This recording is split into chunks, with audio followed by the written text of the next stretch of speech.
suis très basse. Je suis extrêmement basse. Je vais être tellement plus haute, ça va être incroyable. Oh oui, nous sommes bien, excellent. Alors, petite vidéo sa mère là. J'ai littéralement failli vraiment une pro du cadrage. J'ai failli ne jamais pouvoir faire cette vidéo astrale. Alors c'est même pas un jeu de mots à la base, hein. Je parle vraiment comme ça. Il y a un de ces ciels là, enfin un de ces cieux. Ciel au pluriel, c'est...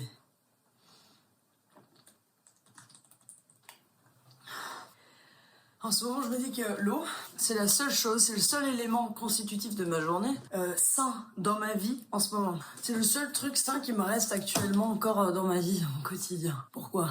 Parce que j'ai une vie absolument pas saine. Ça, c'est un fait avéré. Je vais quand même juste prendre la carte natale de la New Moon. Maintenant, quoi? Devant ma gueule. En fait, ce qui est assez dingue, c'est que j'ai toujours pas dit... De quoi allait consister la vidéo?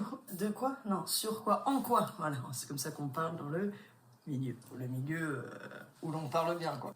Donc, nous sommes actuellement au moment où je m'exprime, finalement. Le 6 août pas du tout, on est le 7. C'est con, je suis vraiment dingue. Nous sommes donc le 7 août et nous allons parler de la nouvelle lune du 8 août. On est quand même en plein centre de l'année, hein, Je suis épuisée, je suis morte de fatigue, complètement arrachée. 24 heures après, putain, j'ai le cœur qui bat si vite. En fait, j'ai l'impression qu'à tout moment, je fais un arrêt cardiaque dans la vidéo, quoi. Sens c'est excellent, et voilà, quoi. Bonsoir à tous. Mon nom est Frédéric Goldman. Est-ce que ça va pour vous? Donc pour l'instant, j'ai dit que de la merde. On est bien d'accord avec ce phénomène. Donc ici, on parle quand même d'une nouvelle lune qui a lieu en plein milieu de l'année. Cette nouvelle lune est assez impressionnante et je ne dis pas ça parce que je dis ça à chaque fois. Je dis ça parce qu'elle est réellement impressionnante, quoi. Une nouvelle lune, petit rappel, qu'est-ce qui se passe de manière céleste? Il se passe que la lune et le soleil sont en conjonction, mais même l'un sur l'autre. L'une sur l'autre. Tuez-moi! Je suis épuisée. Sans astre, comme on dit. En gros, la lune, de notre point de vue, masque le soleil, quoi. Elle passe devant, pile devant, dans le même axe. Je suis fumeuse de père en fils. Il faut remettre un peu le contexte lionique, lionant, lionationnel. On est quand même sur une énergie d'affirmation de soi, une énergie vitalement intérieure. C'est ce moment dans le zodiaque qui nous dit de briller, de s'accomplir nous-mêmes, quoi, de nous exprimer, de révéler notre pouvoir de soi, le pouvoir de soi, le qui suis-je, voilà, la quête de soi. Vraiment de le partager vis-à-vis d'autrui, quoi. C'est ce côté du soi intérieur qui s'exprime au monde extérieur. C'est une énergie extrêmement puissante, mais la puissance de la personne que l'on est, quoi. Donc c'est pour ça que les personnes qui naissent sous un ciel dans lequel le soleil était placé en lion, ce qu'on appelle du coup les lions, mais je préfère parler de manière un peu casse-couille pour qu'il n'y ait plus d'amalgame de merde. Oh la meuf hautaine, je m'épuise.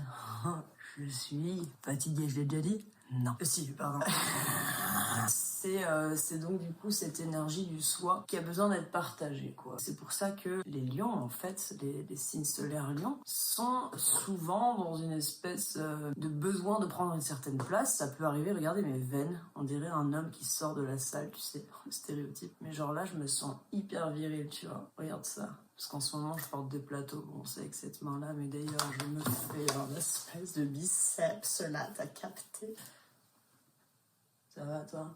Excellent. Il y a souvent peut-être un besoin de prendre une certaine place, très fortement besoin de se sentir aimé, reconnu. Un besoin d'accomplissement. Alors, quand on arrive dans ce moment-là du zodiaque, c'est ce qui règne dans l'univers, quoi. Le soleil respire cette vitalité-là. Le soleil qui est l'astre vital, l'astre qui, dans un thème astral, pose un cadre global, pose une énorme base, la base vitale. Je suis le signe solaire balance. J'ai un socle balancial, quoi. C'est-à-dire que l'énergie de la balance me régit. Premièrement, je suis d'abord en mode balance. Je respire balance. À côté de ça, dans mon ciel natal, j'avais Mercure qui était juste à côté du soleil, on va dire. Enfin, juste à côté, je vous laisse imaginer comment ceci est faux. en Scorpion. Et tout ça donne encore plus des couleurs différentes. Donc là, la balance, elle est déjà un peu déteintée vers le Scorpion. Voilà, donc il y a une sacrée couleur Scorpion. Donc moi, avec Mercure, qui est une planète rapide, Vénus, qui est une planète non seulement rapide, mais en plus importante pour un signe solaire balance comme moi, tout ça en Scorpion, forcément, quand on me dit t'es de quel signe, j'ai presque envie de dire, mon gars, je suis Scorpion ma race, tu vois. Voilà, merci à tous. Et donc, pour en revenir à la nouvelle lune, parce que tout ça sont des petites parenthèses, mais qui font du bien, moi je trouve ça fait du bien. Ça fait du bien? Oh ouais, oh ouais. Quel est ce bruit? Quel est ce bruit?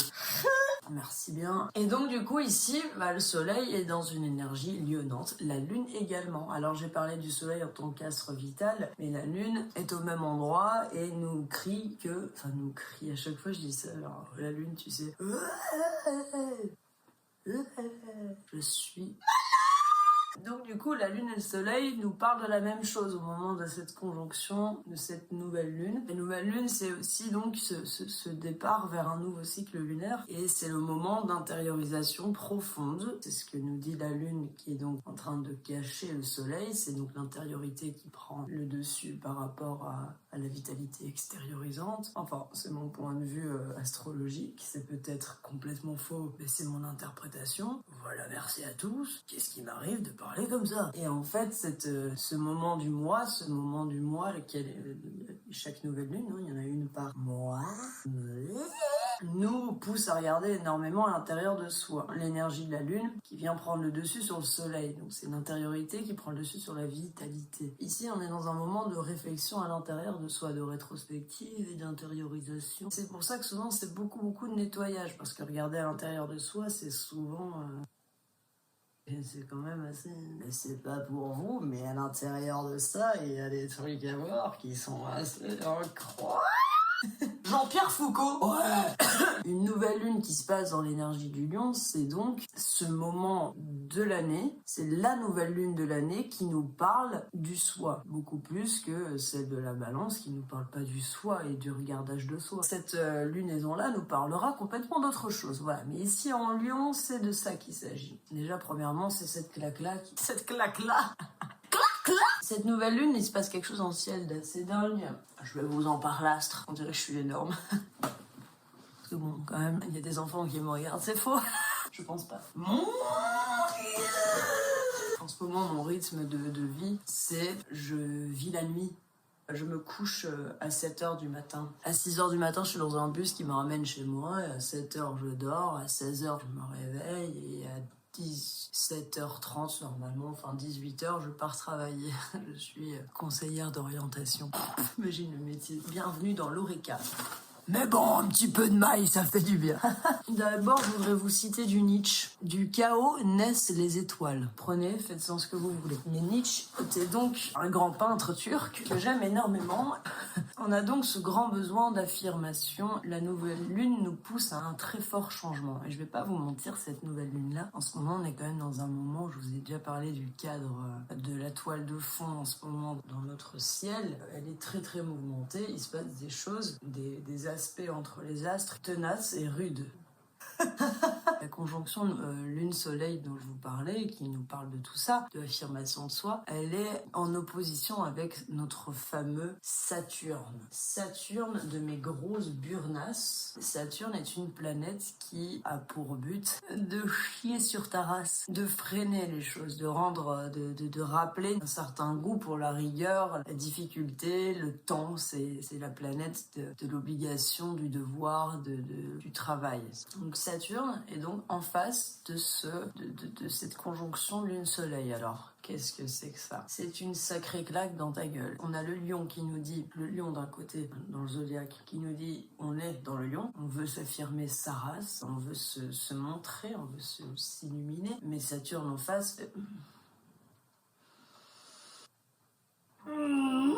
Donc c'est complexe. Saturne vient vraiment freiner cette énergie qu'il y a en face de folle puissance de l'affirmation de soi. Saturne nous rappelle que ça fait peur. Le soleil, la lune, des astres du soi, l'astre de vitalité et l'astre du ressenti intérieur d'une personne, nous crie de regarder à l'intérieur et d'assumer tout ça auprès du monde extérieur, mais Saturne en face nous rappelle ô combien c'est effrayant. Saturne donc est en face du lion, donc c'est-à-dire en Verseau, c'est ce qui se passe depuis un long moment, et donc remet en question toute cette énergie du Verseau, de liberté collective, quoi, la liberté de ce signe très aérien, des libertés, de l'indépendance de soi, etc., et de l'identité un peu originale par rapport aux autres de ce Verseau en fait. L'énergie du coup du Verseau qui est super importante dans le zodiaque, on a besoin de toutes ces énergies différentes en fait. Et le ciel entier nous régit à la base dans un thème natal. Toutes les énergies nous concernent, c'est juste que le soleil placé là sera du coup donnera toute cette couleur là à ton être. Mais avec les planètes qu'il y a autour, tout est déteinté et c'est le tout qui forme les énergies, une énergie globale, un mélange énergétique et d'aspects, etc. Sur ta tronche, quand tu nais, ta personne naît sous un ciel X ou Y propre à toi. Et quelque part, on est, nous, ici, au moment de l'année, du coup, sous un certain ciel. Et il n'est pas forcément flexible, hein, ce ciel. C'est-à-dire qu'il est dur. Saturne qui s'oppose à toute cette affirmation de soi, c'est vraiment difficile, quoi. Saturne qui vraiment nous bloque en Verseau. Saturne, il faut qu'il dégage. Parce que Saturne en Verseau, dans ce signe d'air qui est en ce moment... faut nous les laisser tranquilles, les signes d'air, là.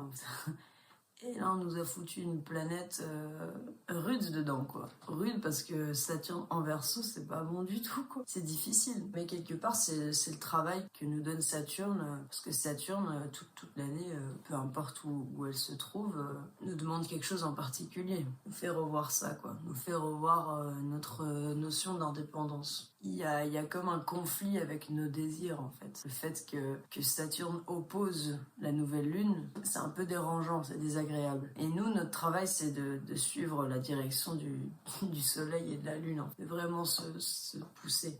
L'affirmation de soi, ça passe aussi par tout ce côté créatif. Les artistes, il faut qu'ils s'expriment. Mais c'est peut-être une période où ça peut faire peur. Il faut qu'ils produisent, il faut qu'ils se fassent confiance. Et surtout, il faut vraiment se battre contre ces peurs qui, à mon avis, sont là de manière inéluctable pour chacun, en fait. La meuf est endormante, elle est endormie, enfin, ouais, je suis désolée. Il y a quelque chose qui va être très très intéressant dans cette nouvelle lune, c'est le travail d'Uranus. Uranus, c'est une planète, on dit souvent que Saturne freine, Saturne remet en question, Saturne c'est l'ancien, c'est le passé, le travail, la difficulté, le temps, la rigueur. Mais Uranus, c'est tout l'inverse, c'est le nouveau, c'est le je vais de l'avant, je vais vers après, je change, c'est le changement, c'est le renouvellement. Uranus, c'est le futur. Et donc, ouais. Ça doit être insupportable. Je suis vraiment aucune race. Je suis tellement à plat. Punaise, quoi. Personne doit me reconnaître pour les gens qui me connaissent. Bon, Uranus, du coup, on dit souvent que Saturne freine et Uranus transforme. Le fait que Uranus soit ce qu'on appelle un carré. Donc c'est-à-dire que là, il y a le soleil et la lune qui sont en lion. En face, on a Saturne. Et bien ici, regarde bien ma tronche, comment je suis concentré sur mes mains. Nous avons Uranus. Saturne. Uranus. Saturne. Uranus. Uranus. Je l'ai fait combien de fois là? Je suis terriblement beaucoup trop relou, c'est une chiant. Mais c'est effrayant, hein. Je pense que dans mon cerveau il se passe des trucs tellement effrayants. Uranus en taureau, Uranus donc en carré avec la New fucking Moon.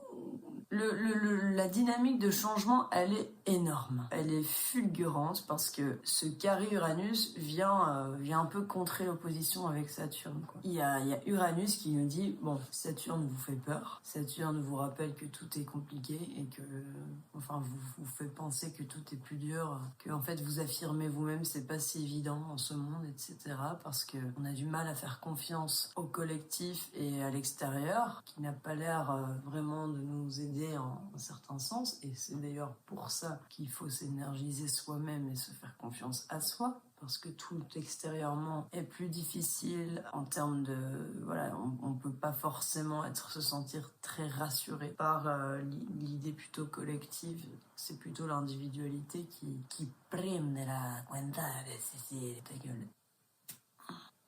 Ce que je comprends de mon étude du ciel actuellement, même si je la détaille pas pleinement avec des termes astrologiques particuliers, enfin si un petit peu, bon ben voilà. On est à un moment de l'année, on est à un moment même de la période de l'univers où l'on doit se construire soi-même, où l'on doit aller de l'avant envers ce qui nous est cher. De toute façon, c'est l'authenticité de chacun qui est appelée sur le terrain.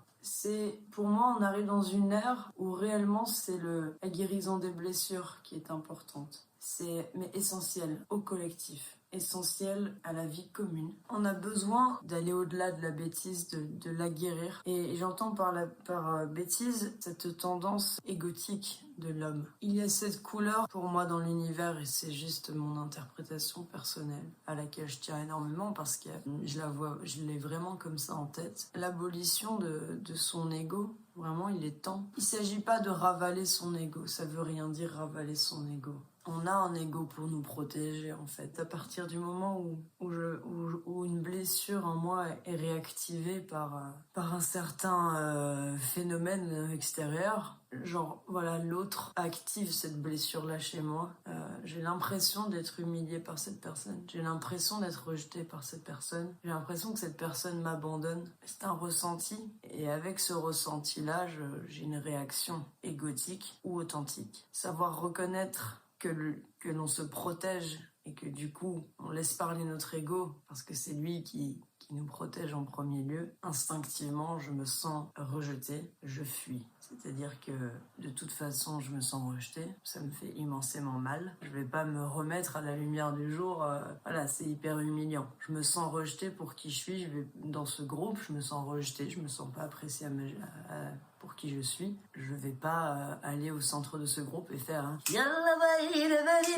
Non, j'ai très peur. Je vais plutôt ne plus jamais revoir ces personnes-là de ma vie et me barrer. C'est pareil, hein, dans des histoires d'amour de deux personnes minimum. Voilà, se sentir rejeté par une personne va faire que, écoute, du coup, ce que je vais faire, c'est que je vais gentiment plus du tout te parler, quoi, hein. Je vais m'en aller très loin parce que c'est super, c'est horrible d'être avec toi parce qu'en fait je me sens hyper rejetée. Ça me fait tellement mal que je préfère ne plus jamais voir ta race. Et donc en fait, quelque part, il y a une fuite.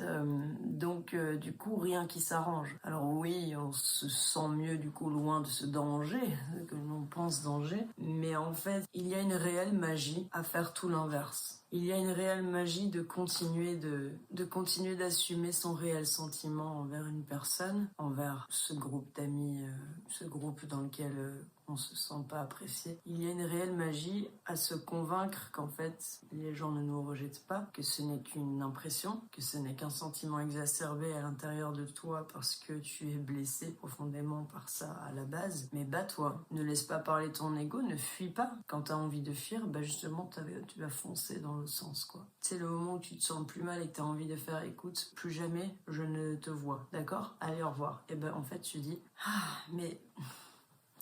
Voilà. Et c'était le signe d'un câlin, bien sûr. Il y a cette magie à aimer. Aimer et assumer un amour pour la vie, pour les gens. Il y a une magie à ça. Elle est fantastique. C'est faire confiance, intimement, infiniment confiance, en l'idée que nous sommes des êtres d'amour, en le pouvoir que l'on a d'aimer. D'aimer, et aimer, ça veut dire vibrer une harmonie, vibrer une joie, quoi. Être profondément soi-même, il n'y a que l'envie de vivre en nous au départ. Il y a que cet instinct-là au départ. Juste le fait d'être un être vivant, la première envie, c'est de vivre, en fait. Et c'est parce qu'on a envie de vivre qu'on vit. C'est tout. Si aujourd'hui, en tant qu'être vivant, j'ai plus envie de vivre, je vais mourir, c'est tout. C'est le seul choix au départ qu'il y a. au départ de chaque instant. Et cette envie de vivre, c'est pour moi une forme d'amour. C'est l'amour pour la vie. Dire j'aime pas la vie, c'est faux. Dire j'aime pas la vie et vraiment du coup se donner la mort, peut-être que là du coup c'était pas un mensonge. T'aimais vraiment pas la vie quoi. La sensation d'être vivant pour toi ne t'apportait rien du tout quoi. Puisque tout ce que tu vivais avec conscience te déplaisait. Mais pour tous ceux qui sont là, pour nous qui sommes là, c'est on aime à la base. Le matin on se réveille, on aime puisqu'on se lève en fait. Et quand on se lève et qu'on va se brosser les dents, qu'on va travailler et tout ça, on aime parce que sinon on le ferait pas. On souffre parce qu'on aime. Et comprendre que quand une personne extérieure nous dire punaise c'est fou ce que cette personne me fait souffrir, voyons ça différemment et disons-nous mais c'est fou comme cette personne active chez moi cette sensation de souffrance parce qu'elle en est capable, parce qu'elle a ce pouvoir sur moi. Donc il y a amour. S'il y a souffrance, il y a amour. Et au plus il y a de souffrance, au plus il y a d'amour. On a tous vécu ce sentiment d'indifférence totale quand quelqu'un pour qui l'on n'éprouve pas le moindre intérêt nous rejette ou nous insulte, mais qu'on s'en fout de ouf du coup. Ça nous atteint pas du tout parce qu'on le connaît pas, parce qu'on l'aime pas, parce qu'on fiche de son avis. Et à partir du moment où tu prends mal quelque chose, tu te sens blessé, c'est parce qu'il y a quelque chose qui a été réveillé et qui est donc à soigner quoi, à changer pour que ce soit plus agréable. Se rappeler que s'il y a souffrance, il y a amour, c'est déjà très beau et très doux. Si tu arrives juste tout simplement dans ta tête à te dire bah oui je souffre parce que je l'aime, je souffre parce que son avis m'importe en fait. Quand cette personne contre mon argument et que je le vis très mal et que du coup je suis énervée et que je rentre dedans et que j'insulte toute sa famille, c'est qu'il y a un gros problème de souffrance quoi. Mais si on fait l'inverse, si quand je me sens profondément énervée parce que quelqu'un est contre mon argument, contre mon avis ou contre moi ou semble me nier ou me fuir même justement tout ce qui peut me faire mal, j'ai l'impression que tu me fuis, ça me fait super mal. Quand tu me fuis, du coup je me sens rejetée. Du coup j'ai tendance à fuir aussi. Au final tu fuis, j'ai mal, je fuis. Et plutôt réfléchissons en mode ok j'ai l'impression que tu me fuis, moi ça me fait mal. Ça me fait mal, tiens c'est marrant, ça veut dire que je tiens à toi parce que sinon je m'en battrais bien les couilles. Tu me manques quand tu me fuis. T'actives tout ça chez moi et du coup je me rends compte à quel point je t'aime quoi.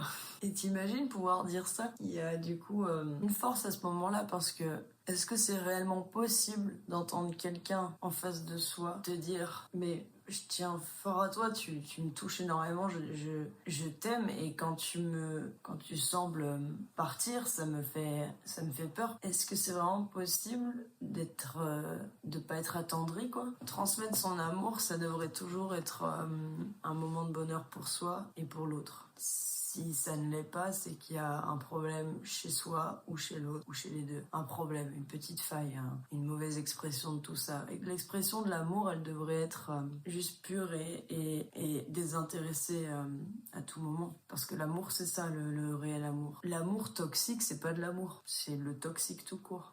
L'amour emprisonnant, l'amour qui va à l'encontre de la réelle liberté et également à l'état pur de quelqu'un d'autre, ou de soi, on parle plus d'amour là. On parle d'une gestion d'amour qui du coup est à l'encontre des principes de l'amour. Et tout ça, c'est en général des problèmes égotiques, des problèmes de souffrance mal gérés en fait. Mal dans le sens gérés par protection et par bêtise finalement. Et c'est pour ça que se débarrasser, guérir ses blessures, mais vraiment les guérir, faire quelque chose pour pas apaiser ses souffrances, mais les rendre complètement, qu'elles n'arrivent plus en fait, qu'il n'y ait plus ce sentiment de souffrance, parce qu'il y a un nouveau mécanisme de conscience sur les choses qui se passent, et que cette situation-là ne me fait plus mal. C'est pas je fuis cette situation pour ne plus jamais avoir mal, c'est je la regarde et je fais en sorte qu'elle ne me fasse plus mal. C'est ça, guérir sa blessure. Parce que déjà, vouloir changer la situation en tant que telle,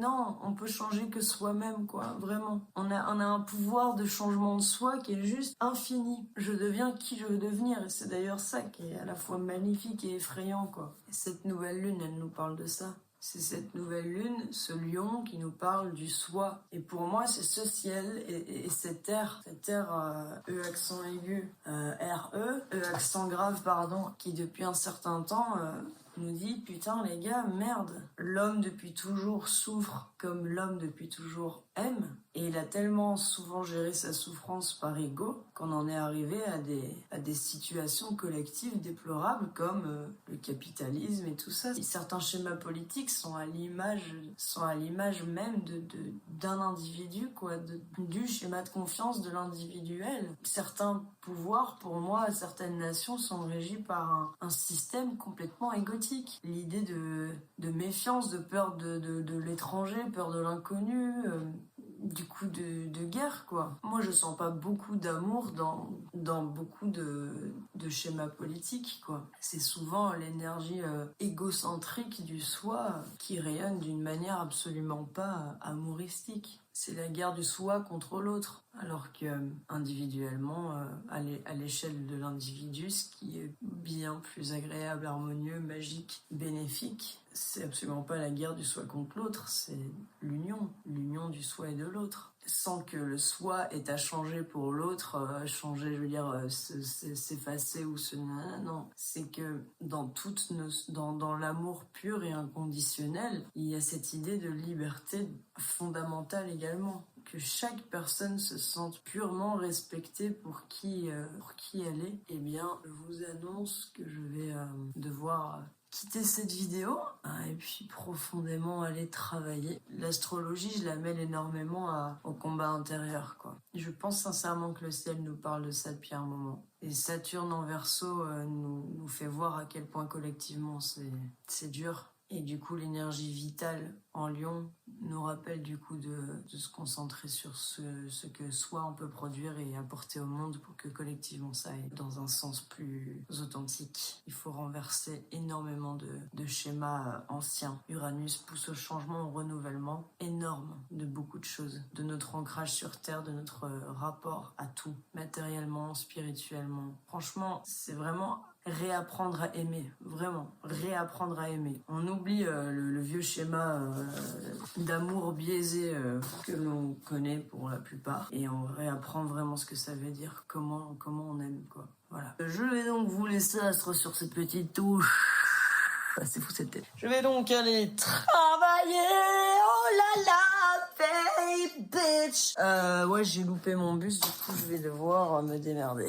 Cette vidéo a donc pas du tout la même couleur que d'habitude, il me semble. Tant mieux, ça fait du bien, bordel, qu'elle se calme un peu la folle. Mais ouais, du coup mon cerveau est bien à plat. Par contre, mon cœur est toujours débordant de ces grandes vérités. Pour moi, il s'agit de vérités. En tout cas, ce sont les miennes et c'est avec elles que je travaille et que c'est avec elle que je veux apprendre à ne plus jamais souffrir parce que c'est dommage de souffrir. C'est vraiment dommage. Qu'on est quand même bien mieux quand on s'aime finalement. Et qu'en permanence, toute situation peut révéler souffrance. Mais n'oublions pas que toutes ces mêmes situations peuvent révéler énormément de joie et de bonheur, d'épanouissement. Que tout peut être épanouissant. Complètement. Bon, regardez donc mon t-shirt. Cette danse nulle, tu sais. J'embrasse la personne qui me regarde. Non, je rigole. C'est ça, réapprendre à aimer, c'est galocher les internautes. Bon, voilà. De gros bisous.